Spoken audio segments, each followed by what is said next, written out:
Doctor غوث صاحب director Urdu academy حکومت Telangana, chairman doctor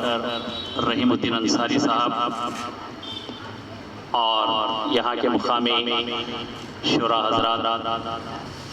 print اور الیکٹرانک میڈیا کے ذمہ داران، سب سے پہلے میں حکومت تلنگانہ کو مبارکباد دیتا ہوں کہ اس اردو اکیڈمی کے ایک ذمہ دار کی حیثیت سے آپ نے ڈاکٹر غوث صاحب کا بحیثیت ڈائریکٹر انتخاب عمل میں لایا، اور ڈاکٹر غوث صاحب کی اردو اکیڈمی میں شمولیت کے بعد سے اردو کاز کے لیے آپ نے کئی کارہائے نمایاں انجام دیے، جس میں سے آج میں سمجھتا ہوں کہ اتنے سال کے بعد پہلی مرتبہ ہم اردو اکیڈمی کا ایک وفد مختلف اضلاع میں اپنی اکیڈمی کی جو کاوشیں ہیں ان کو پھیلانے کے لیے ایک وفد کی شکل میں ہر اضلاع میں یہ لوگ بھیج رہے ہیں۔ اس کا مقصد صرف اور صرف اردو کی ترقی، اردو کی ترویج ہے، اور تلنگانہ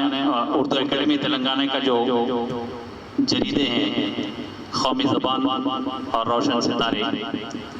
یہ واقعی اگر ہم گزشتہ جریدوں کا اگر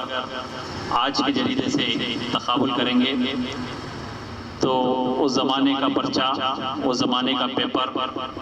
حالانکہ مضامین بھی اس زمانے میں اچھے ہوا کرتے تھے، بہت سے بڑے بڑے قلمکار اس میں اپنی تخلیقات کو پیش کرتے تھے، آج بھی ان تخلیقکاروں کی کمی نہیں ہے، لیکن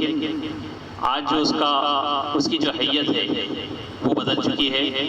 اس کا کاغذ، اس کی پرنٹنگ، جس طریقے سے نئی دنیا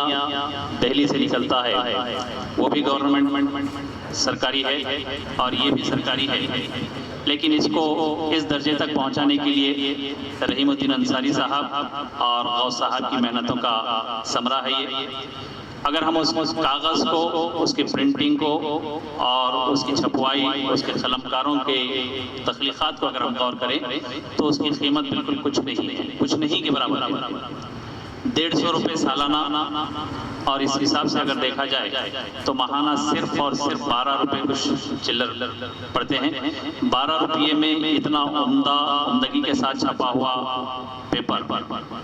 اور یہ جریدہ ملنا بہت مشکل ہے۔ اس کے ساتھ ساتھ اردو اکیڈمی کی بہت ساری اسکیمات ہیں جن کا